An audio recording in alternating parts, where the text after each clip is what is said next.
Hello everyone, my name is Praveen Kumar and today I am going to teach one of the important topic in electrical engineering, and without this topic you can't solve even single electrical circuit. That is nothing but the Kirchhoff laws. Kirchhoff laws, why we are using them? We are using Kirchhoff laws to analyze electrical circuits, and there are two Kirchhoff laws.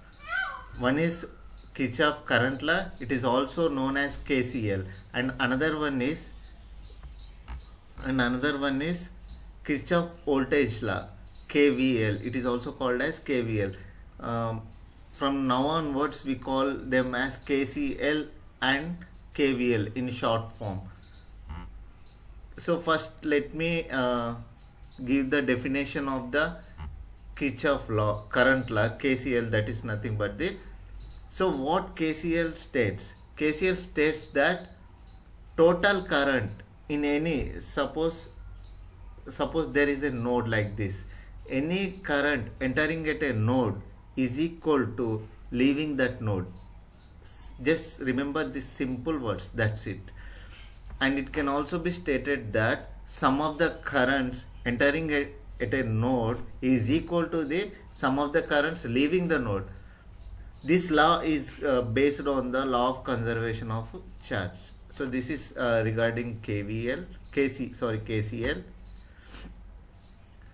And where we are using KCL, when there is a circuit with multiple branches or multiple loops, by applying KCL at each node in the circuit, you can determine the current in the following each branch and each element however we want. That is the use of KCL. And next law is Kirchhoff voltage law. It is also known as KVL. In KCL we are using nodes, but in KVL we are using loops.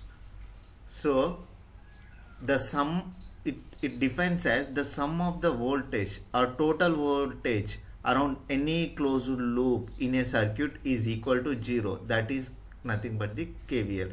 In other words, some of the voltage drops in due to, it might be due to resistor or capacitor and other circuit elements, there may be voltage drop and around a closed loop, that is equal to the sum of the voltage sources. Indirectly it is showing, it is telling sum of the voltage sources is equal to the sum of the voltage drops. That is KVL. Voltage sources are nothing but batteries, generator in that loop.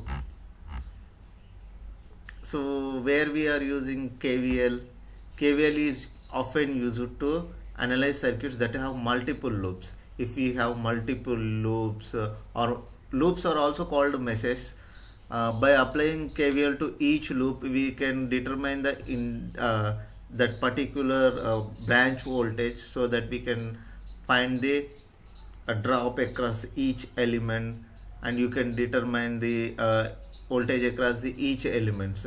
So now let's solve one problem regarding this. So now I am going to solve one problem related to KVL.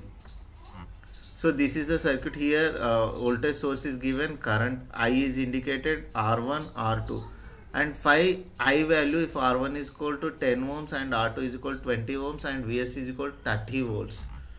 So everything has been given in the question. First of all, we need to concentrate on what has been given in the question and what we need to find and what is the concept. So the question says find I value if R1 and R2 and Vs is given. So the concept we are going to use in this problem is KVL only. So first of all, this is loop. Take this as a loop and apply KVL. What KVL says? The sum of voltage sources is equal to the drop across this resistors. That is what I have written, and this is the concept we are going to use it. Here apply KVL in this loop. In this loop we have applied KVL. So Vs is equal to IR1, this drop is IR1, this drop is IR2. So that is what written here. Vs is equal to IR1 and IR2. Vs is 30 volts. I take I common, R1 plus R2. 30 is equal to I, R1 is 10 ohms, R2 is 20 ohms, so I is equal to 1 ampere. So in this way we can solve number of problems. Here I took simple loop, but in if we go advanced problems like gate, definitely there will be multiple loops and multiple nodes. In that also we can apply KVL. Further we can add super node or super mesh. Okay, let's discuss these things in other sessions. Thank you.